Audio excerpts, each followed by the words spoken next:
All right, everybody, it is lunchtime, so I'm going to go ahead and get us started. Welcome to Equity and Inclusion Series Lunch and Learn. My name is Bethany Dye, and today I'm going to be talking about making ally a verb, putting action behind your allyship. I've got the chat open. Please jump in the chat, say a little hi, say who you are. I can see it, so there's going to be lots of opportunities to share. I'm going to be asking you all some questions. So answer with whatever you are comfortable with.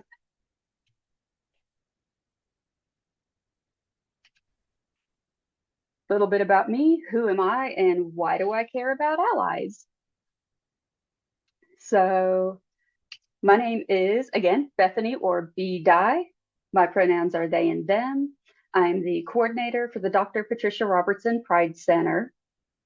And I care deeply about allyship because I check some boxes when it comes to being in an underserved and under-supported group. So I am an ambulatory wheelchair user. And what that means is sometimes I need a wheelchair, sometimes I don't. Sometimes I need to use crutches to walk, sometimes I don't. Sometimes I can just walk around and be okay. It all depends day to day. If you couldn't tell by the everything, I am also part of the queer community. I have multiple invisible chronic health issues. And I also check some boxes for neurodivergency. Now, I don't tell you all of these things because I want to be on the cover of your next brochure throwing a frisbee to another person with disabilities. I say this so that you know more about me and why I'm invested in educating on these topics. I've experienced a lot of what a lack of education is like, what a lack of allyship is like. And for people in my communities and similar marginalized communities, having allies isn't just a luxury, it can be a matter of life and death. So, why do I care about allies? It's a bit of self preservation. The more we educate allies, we have allies for our individual groups, the more that we can do to support each other, the better everyone involved is going to be, and the better quality of life all of us are going to have. So, a couple quick things before we get too much into everything. First and foremost, a lot of how I deal with my own experiences as an undersupported person is through humor. A lot of what you're going to see is through a lot of lenses with humor. This is not to minimize what the actual issues are or to play them off as just a joke. But for me, in my experience, adding humor to these kinds of discussions makes the environment a little more inviting. It can make people more comfortable with the topic. And in general, it can make the education setting more digestible, especially since we're going to be going over some very new topics or some potentially controversial subjects. The humor I'm going to use is in reference to my own experiences, as I don't typically use humor at somebody else's experience. Um, for you all, please feel free when you're talking about your own experiences, use humor, use whatever you use to cope. Let us know what your experiences are. Again, for me, humor makes it all easier. Love in the chat here, Brittany Butler pointing out no matter how bad things are, I'm going to make a little jokey joke. That is 100% my coping mechanism.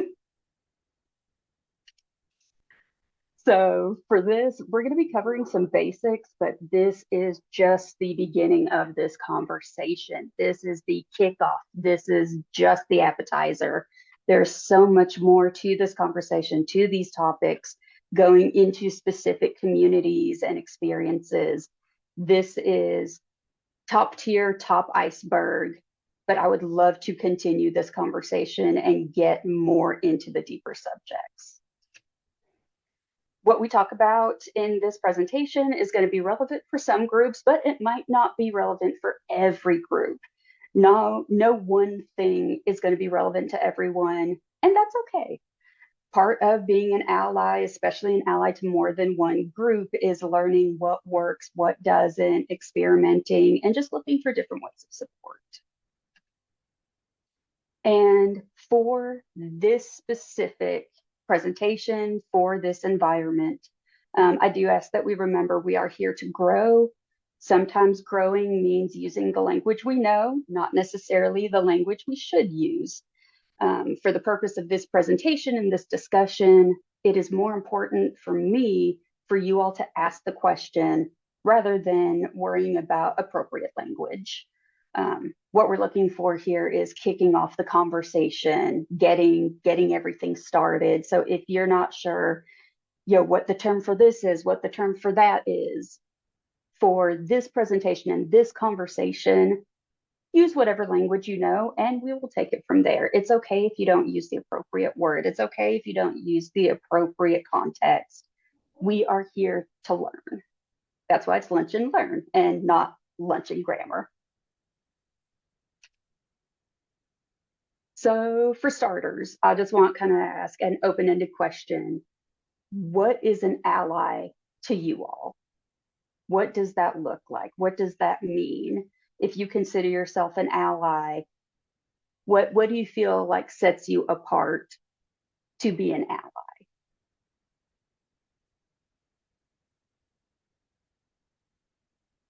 We've got a lot of things happening in the chat. I like it. Being supportive, being a supporter. It's important you said supporter. We're going to come back to that. Showing up. Absolutely. 100% showing up. Y'all are being real relevant to some things that are about to pop up here.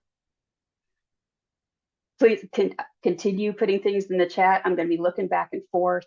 When I was trying to find what I wanted to qualify an ally as, I found a really good quote from the Harvard Business Review.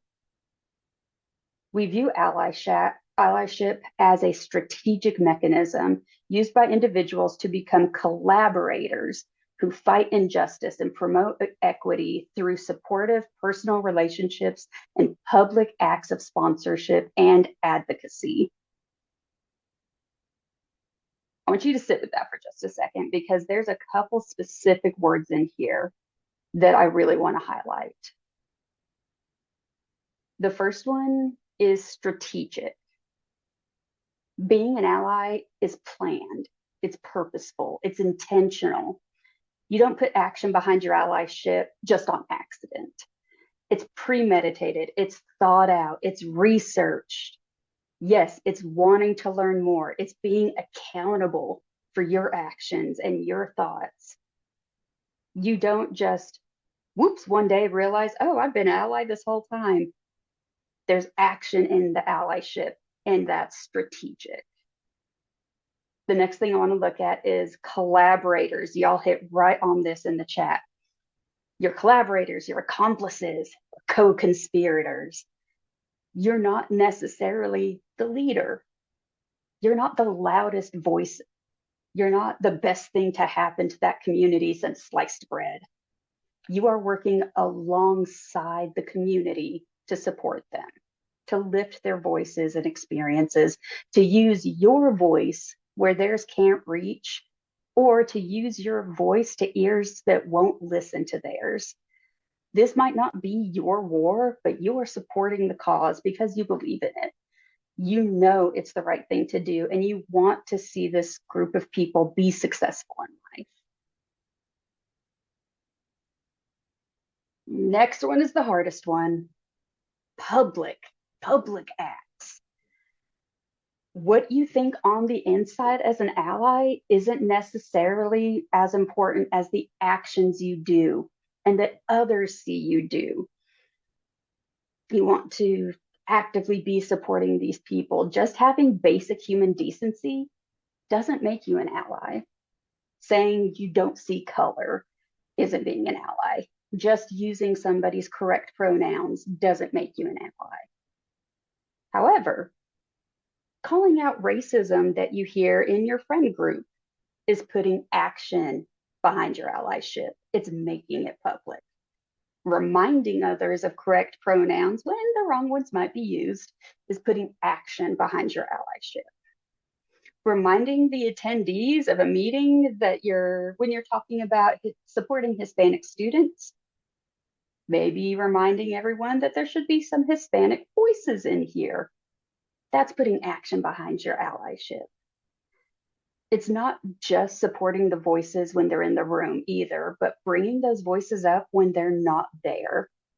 It's getting uncomfortable. It's making us think about things. It's not letting it go. Y'all, it can be exhausting being in these communities, and we need the support. We need someone to even take that minuscule piece of work off of us so that we can breathe a little deeper, and we know it's not on us to do everything. Every tiny piece of public action is a little bit off those of us in these communities. I love this concept. Ally is a term to be earned. It's not a term to be taken. Ally is something that these groups give you because of what you're doing. It's not necessarily just something you decide that you are. Ally is a lifelong process with continued education for yourself and passing that education along to others. And again, an ally in private isn't an ally in action. If you're wanting to put action behind your allyship, if you're wanting to support these communities, if you are wanting to do what you can to make it better, doing that in private is not helping us. Doing that where everyone can see and be influenced and experience it is what helps us. I won't speak for everyone in every marginalized community, but I will say, especially for some friends in my overlapping communities, we are tired and we need help. That action is going to start with some hard introspection. Why do you want to be an ally to these groups? Do you want to be one so that people think you're a good person? Do you want to be an ally just because that's kind of the hot topic right now and you want everyone to know where you stand on all of these topics and all of these people? Are there limits to that allyship? Would you quit being an ally if someone from that community was mean or rude to you? What is your allyship contingent on? Think about that when you're thinking about why you want to be an ally. The answers to these questions can change, and hopefully they do as you become more educated and you put more action behind your ally mentality. Do you feel that you're educated enough on the group you're wanting to be an ally to? That's really important. Are you educated enough? And if you answered yes, I need you to try again. I need you to think about it a little more. And that's because allyship is continued learning. Society changes all the time, and we need to keep up with what we can. Because it's really when we think we know enough that we fail as allies. Experiences are always evolving. Language is actively changing right now. History is written by the winners, and the winners aren't always honest.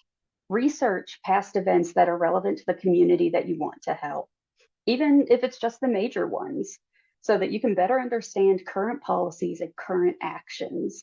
Every piece of knowledge that you gain is another flex in your ally muscles. Be prepared, because a lot of marginalized people's histories aren't pleasant. It's not a fun Sunday read. It's going to, even learning about current events can be kind of hard and kind of depressing, to be honest. So take a moment for yourself as you are working on this education, as you are looking through these histories, looking through these diaries, these perspectives, hearing firsthand what it's like to be a person in these marginalized groups. And maybe have a little treat, because they're going to be hard reads. But as you gain that knowledge, it's going to help you appreciate these experiences more. We all know Stonewall was a huge thing to happen in the queer rights community, but knowing what happened leading up to Stonewall really tells you how impactful that event was.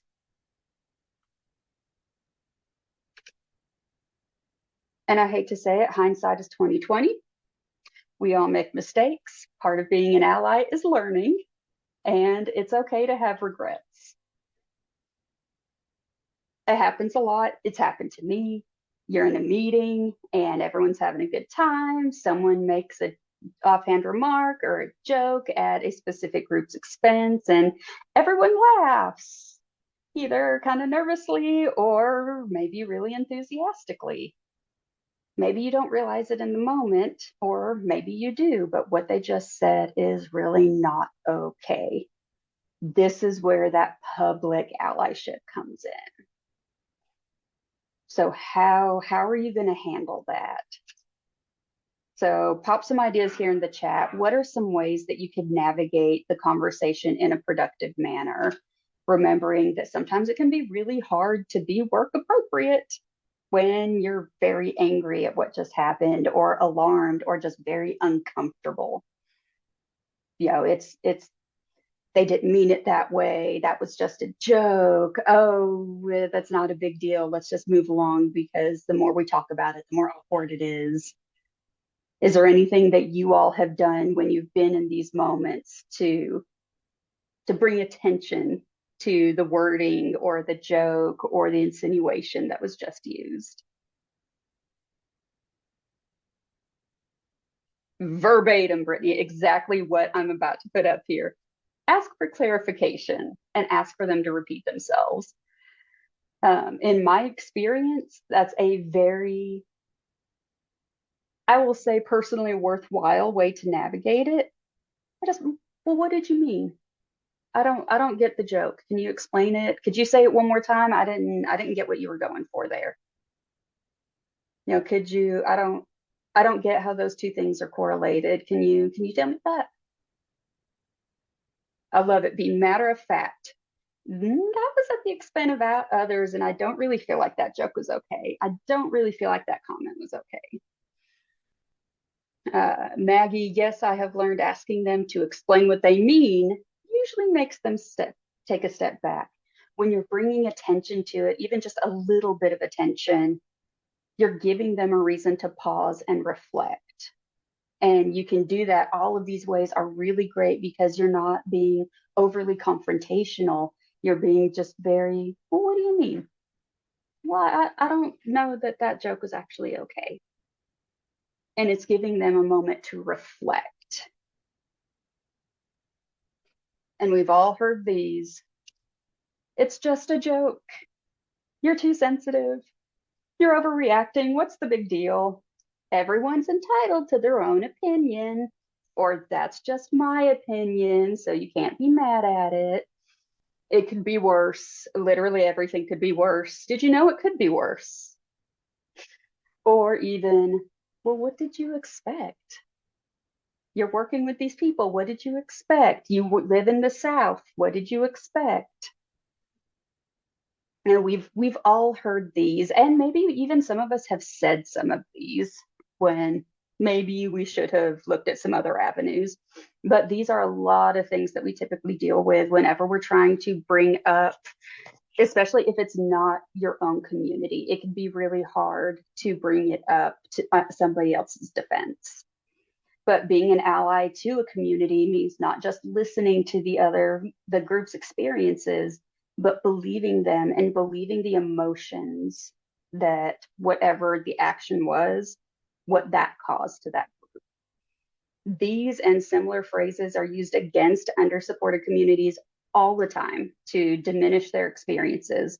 So it's up to us as allies to not only validate their experiences, but also to call out this kind of behavior.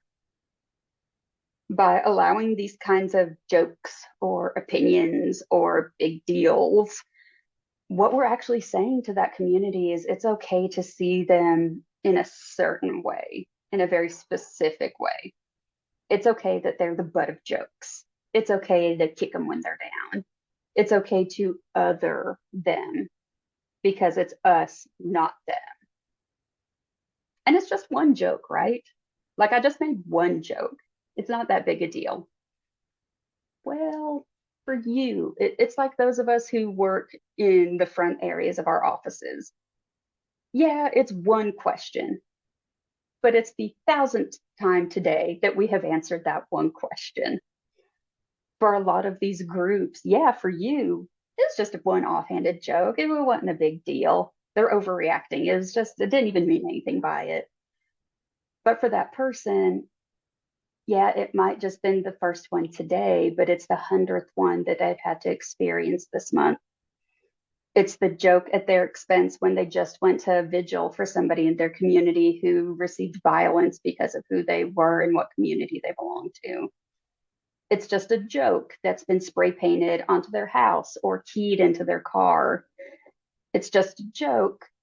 And they had to explain that joke to their kid when they got home from school because the kid didn't know what this word meant. And one of the other kids at school used it against them. It might just be a joke to the person who made it, or just an innocent opinion, or just a meme they shared because it was funny. But for the people that it's directed at, it's one more cut into an already openly bleeding wound. It's not just one for us. It's constantly being bombarded with these jokes about who we are and how we live and how we have to navigate just to be alive. It's not a joke when it's used as an excuse for violence against us. It's not just an opinion when it's supporting an ideal that we are not worth being, we are not worth existing. So, yes, everyone is entitled to their opinion, but everyone is also entitled to realize that their opinion has consequences. This could be an entire hour-long discussion, but we're briefly going to touch on the intersectionality and how that affects being an ally.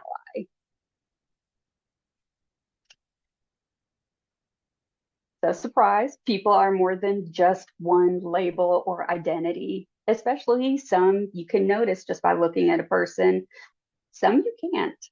And those different identities influence their experiences, they influence the lens that we see our life through. Again, some are obvious and some aren't. Some you can look at me while I'm in my wheelchair and probably guess I'm part of the disabled community. That's probably a fair assessment. You can't necessarily look at me and know about the chronic health community that I'm part of, or the religious communities that I'm part of. So again, some of these intersectionalities, some of these influences and how we experience things are they're shaped by various other identities. It's like making a cake. A cake isn't just flour. You have flour, you have sugar or a sugar substitute, there's liquids that have to be in there. You have to have a binder of some kind, like eggs. There's more to cake than just flour. And there's more to our experiences than just the one obvious identity. So another comment on the previous side, yes, I've learned asking them to explain what they really mean. Yeah, makes them take a step back. Big thing with intersectionality is realizing that everyone under one label also doesn't have the same experience. But those individual experiences matter. Not everyone in one community needs exactly the same thing. Someone who is a Black, queer, gay man is going to have a different experience than a trans Hispanic woman. Even though they're both under the queer umbrella, their individual experiences and the intersectionality of those other identities are going to shape what being an ally looks like to them. What do they need? What are they suffering with? What do they enjoy? And again, not just the intersectionality of these other labels, but personalities. You know, it's real easy for us to just lump everybody in one label and say, this is just what they need because they are this. While yes, there are some overarching benefits and challenges to everyone in the same group, but their support's going to be different because those intersectionalities are different. I'll tell you, looking at my queer identity, no amount of gender equality, no amount of putting pronouns in your email address is going to help me walk up the stairs at a Pride event. Even though they're both queer related, even though, yes, that is definitely supporting me in a way, being disabled really influences what my experiences are, what my needs are, what my triggers are. And it's important when you are talking to me and relating to me to remember the other parts of my identity, not just one. And it's not really about talking about intersectionality, is not about having the my life is harder Olympics. It's just remembering that multiple kinds of experiences exist and that shapes what this person needs. And that can feel very overwhelming. I'm not saying you have to know everything about everyone and that you need to know the full history of every single label that has ever existed ever. It's just remembering that people are diverse. Even within one group of people, their individual experience is very diverse. Some people within the disabled community see ableism every day. They get bullied for it every day. They experience hardships every day. But some people in the disabled community don't. Some people have great support systems. The places they work are not just ADA compliant, but they are fully accessible to everyone. They talk to people in these communities. They made sure the support was good. So even though, again, they're in the same community, doesn't necessarily mean that they need the same things and that they experience the same hardships. This is where it might get a little spicy. So bear with me, but it is going somewhere.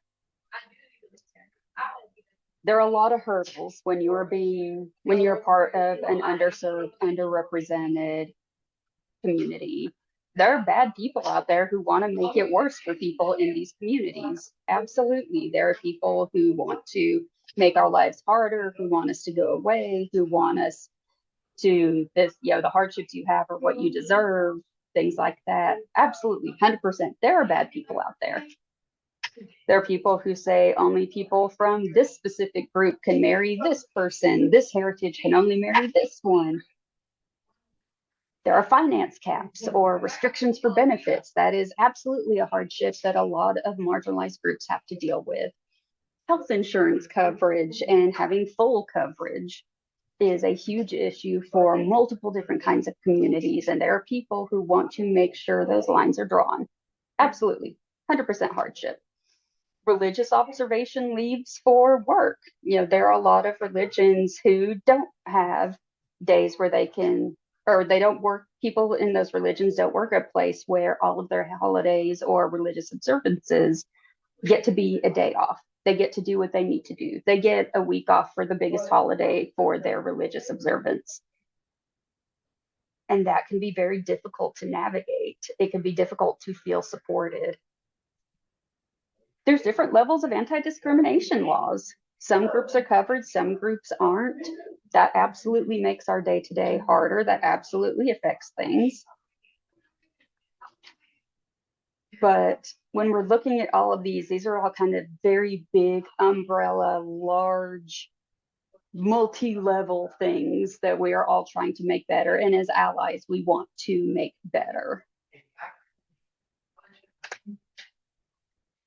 But I will say for me and for some experiences that I've discussed with others, you want to know that really burns my toast on a daily basis. You want to really know what makes my day-to-day harder as a person in a marginalized group. We're going to talk about the well-meaning ally. In many marginalized individuals' lives, it's the little things. And I wish I could find this video. Some of y'all might remember, it's been a handful of years ago, There was a discussion about the book White Fragility, where the author, Robin DiAngelo, talks about the well meaning ally. It was a beautiful discussion about, yes, there are large, impactful things happening in people's lives that, yeah, totally makes it harder. But the biggest hurdles in our day to day lives sometimes are the people that are trying to help. So when I talk about that, what I mean is it's the people who identify themselves as allies who think they know enough. They're educated enough. They don't have to do anything more than that. The ones who talk over other voices because they think they know better. Don't you worry, honey. You don't have to advocate for yourself. I got you. And proceeds to talk about the other person. They're right there and they were about to advocate for themselves.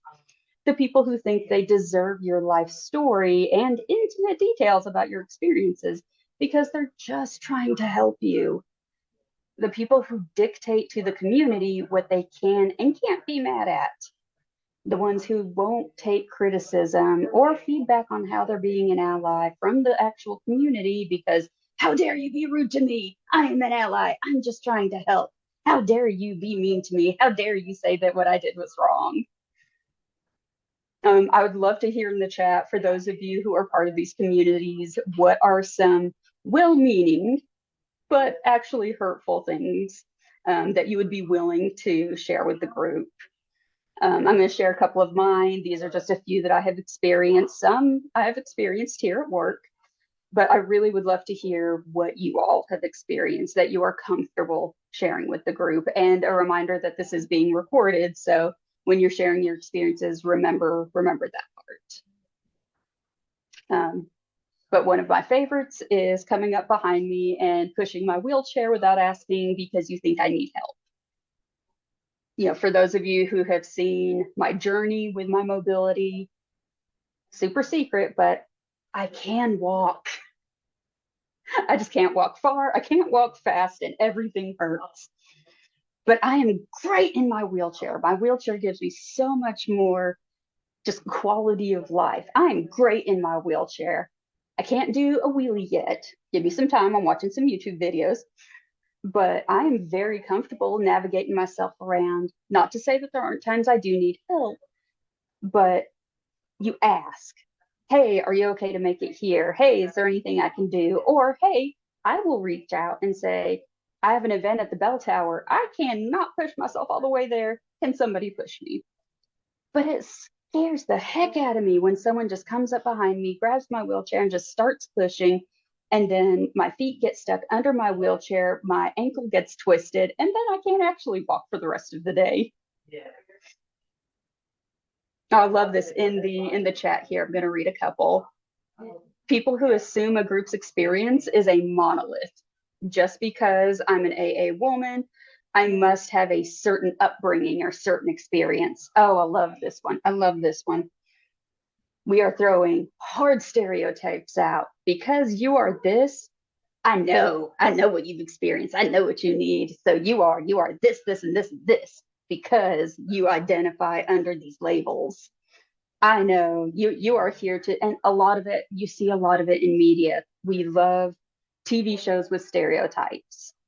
I was watching, actually, it was a TED Talk, which we'll discuss later. I'll send it out or put it in the chat here in a little bit. But there's a teacher coming in who is in a wheelchair and goes into her classroom and starts a regular day of teaching. And one of the students raises their hand and says, when are you going to start talking to us about inspirational things? And she was like, I'm here to teach you math. Because they had never experienced a disabled person in a wheelchair doing anything other than inspirational talks.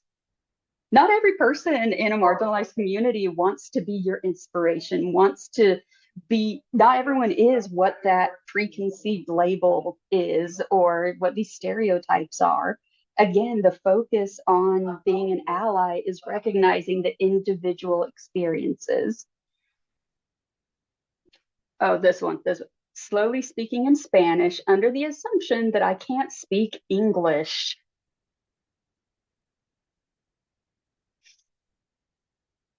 I would love to hear more on that if you are comfortable sharing. Um, I will say not as the same experience, but I have had people change how they speak to me when I'm in a wheelchair versus when I'm not.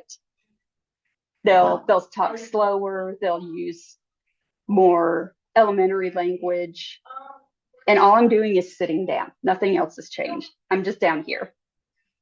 But I could absolutely see slowly speaking in Spanish under the assumption, yep, just because you're under this label, obviously you can't speak English. So I'm going to help you. I'm going to help you with this. Don't worry, I got your back. Actually, I'm okay. I'm okay.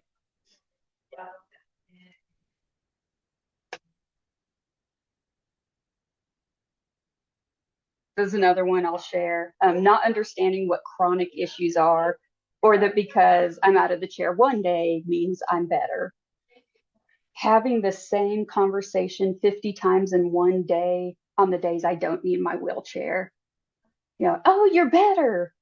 No, no, I'm not. Actually, I hurt a lot right now, and I'm not in my wheelchair because I was too stubborn to get it out today. Or, yes, I'm feeling great this morning, but you're going to see me in crutches later. Tiny changes doesn't mean, and I know it's coming from a positive place. It's wanting to be better. It's wanting, I hate seeing this person with this experience. I want it to all go away. But when I repeat and repeat, repeat, this is a chronic issue. My mobility is this. This is not a temporary thing. Oh, my friend, Trish, have you tried? Y'all, if one more person tries to tell me to do yoga to fix everything that's wrong with me,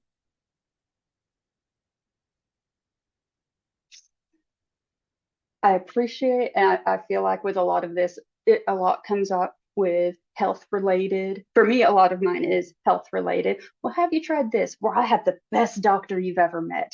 Well, I have a friend. I have a friend who's under the same label. You should meet them. Sometimes that's good. Sometimes it's trying to stereotype matchmaking. Uh, Another in the chat. I've had multiple people come up to me, grab my shoulder, and loudly state, "Hola!" while being too close to my face since I was a kid. They often recoil in shock when I ask them to back up. Y'all, being part of, in my experience, being part of these groups seems to send the message that it is okay to violate any boundary that you would have with a person who is not in these groups because they're interested and they want to learn. Yeah, people who will just, if I'm in a different chair, they'll just take my wheelchair and start sitting in it and be like, do, do, do, do. Oh, I just want to see what it was like.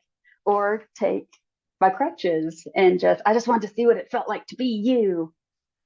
Walk up. I deserve to be in your face. I deserve to touch your hair. I deserve to touch your body. I deserve to try to talk to you in a very specific way because I'm helpful.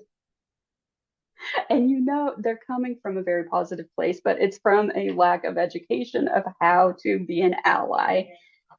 And it puts us in a very vulnerable and awkward position because we want to say, hey, what you're doing is actually really not okay. But again, we've experienced that so many times.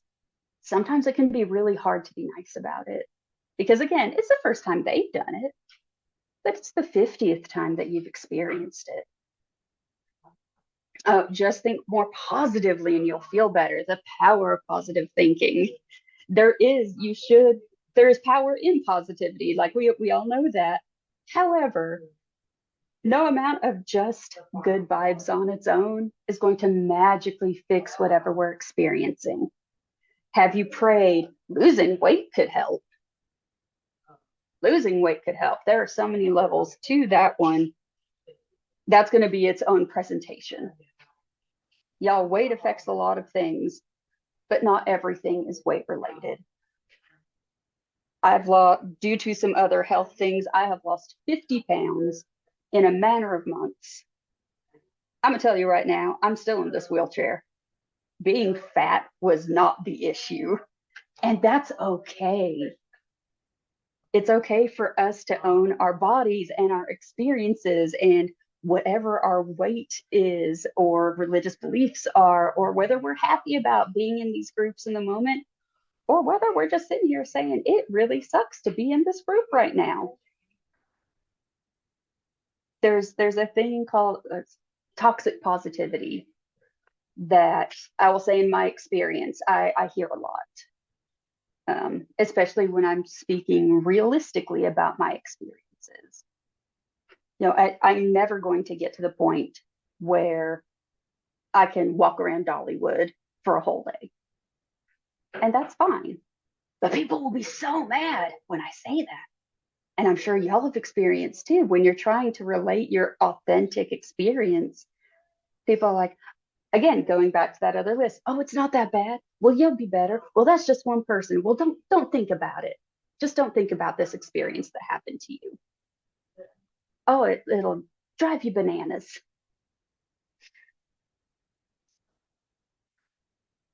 So I'll leave it with this because I want to make sure we've got time at the end. Um, don't be well-meaning, be educated. Don't hope you know enough. Don't just think, well, this is what I would want in that position. Therefore, it's definitely what they want. Despite the person sitting there telling you what they need in this moment, overexerting what you think you would need or what you want them to need because that's easy for you to do. And it would make you feel better to do this for that person. It would make me feel better to push you in this wheelchair, even though you said you don't need help, even though you said you got this, even though I need the experience. I'm gonna help anyway. Oh, okay, one more, because I, again, in my experience, relate to this one a lot. I'm overweight. No, baby, you're beautiful. You're beautiful. You're gorgeous. Well, I didn't say I wasn't gorgeous. I just said I'm overweight. I just said I'm fat. I'm fine being fat. I know I'm fat and beautiful. These are not mutually exclusive things. Again, that's a whole other, an entire presentation in and of itself. But that's where a lot of that toxic positivity it comes in. Don't be a toxically positive person to your friends who are struggling, to your friends who are in these marginalized communities, who are having these experiences and just trying to make it through the day. Sometimes stuff is just bad. And it's okay to let them just feel bad. It's okay to let them feel good. It's okay if they've taken a word that you think is bad, like overweight or like fat, and they're fine with it. Like I just finally hit under 200 pounds. I've been about 250. Y'all, I'm very aware that I'm a fat person, and that's fine. And if the person that you are trying to help or the group that you are trying to validate says, hey, I'm good with this part, don't continue to harp, no, no, no, but you're not that. You're not that. It's about looking at yourself and truly listening to the group you're trying to be an ally to. I'm gonna push through these next couple of slides because again, I want to have a chance for just open discussions at the end. There's a couple of things that we also need to go over. But with all of this, this is to say, here's some opportunities to learn. Being an ally, putting that action starts with introspection and education. If you want to know how to support the identities of those around you, spend some time learning about those communities. Social media groups specifically for education. It's great. There are some spaces that you're not going to be welcome in, and that's okay. Again, being an ally does not entitle us to everything about that group. So there are some beautiful educational social media groups. I'm in a handful on Facebook just to learn, just to ask questions, because that's what that space is for. Blogs, again, are great. Pinterest, I love Pinterest. I could live on Pinterest for the rest of my life and be happy. Professional organizations, there are so many places here on campus where you can get this education from people who are very, very, very knowledgeable through research and their own experiences and their own presentation. But y'all, we work at a university. There is a place to learn about this, I promise. Carefully search Google, Bing, or whatever you use for your search engine needs. Be careful. because there is a lot of misinformation out there. We're seeing that a lot with TikTok right now. Well-meaning people or not well-meaning people just looking to make a quick buck. There's a lot of misinformation, so vet the places that you are looking for. There are appropriate and inappropriate times to ask your friends. Remember that it gets exhausting for us to constantly be the education for everybody else because we're still navigating these experiences. We're still right in the middle of whatever group we're in. We are still experiencing these things day to day. We are still trying to navigate just being a person. So we don't always want to teach everyone how to be good. But if you have that relationship, if you have permission, ask your friends, find a professional. Love finding a professional. I'm a professional for queer information. Ask me anything. That's 100% what I'm here for. We're going to go through this just real quick. A big part of being an ally is respecting the boundaries of the group you're trying to be an ally to. Not everyone, again, who's part of the community wants to be your learning opportunity. Not everyone is in a place with what's happening to them to be able to teach you. Some people are real, there are stages when we're looking, we'll look specifically at coming out as someone in the LGBTQIA plus community. There's a lot of theories and research on the stages of personal acceptance with that. And one of those stages is anger. And that person who's in that stage, who's dealing with that anger, might not be receptive to answering all the questions you have about what it's like to be them. If you're an ally when they're nice to you, but not an ally if they're not nice to you, maybe reflect on what you mean when you say ally. Respect that our bodies are not the hands-on museum. Just because you want to help our community, again, does not mean you have permission to touch our bodies, our clothes, the parts of our culture. It doesn't automatically give you this pass. Respect the language that we use, even if you can't. Respect jokes that we can use that maybe you can't. If you've been around me for 5 minutes, you've heard my Meals on Wheels joke. When I worked in dining, I was in my wheelchair and I would joke I was Meals on Wheels. This is a joke about my own experience. However, somebody else coming up and saying, we're going to use some spicy language, just go with me because this is a thing that was said. Hey, Crip, what you doing? That's not super fun. Respect. There are traditions and cultures that are part of all of these identities. And it's okay if you are not part of them. It's okay if you don't get invited to all of them. And again, having a friend with this specific identity that you're trying to help does not give you a pass to do all of these things listed here. So how to put action behind your allyship? Get educated, stay humble, stay consistent, and stay respectful. That's a lot in a tiny bit of time. We got 10 minutes. All right. This is just the beginning, y'all. There's so much more to this, especially when you start looking at specific identities and experiences and conversations and specific language techniques. There's so much more than what we just talked about today. Please don't let this be the end of the conversation.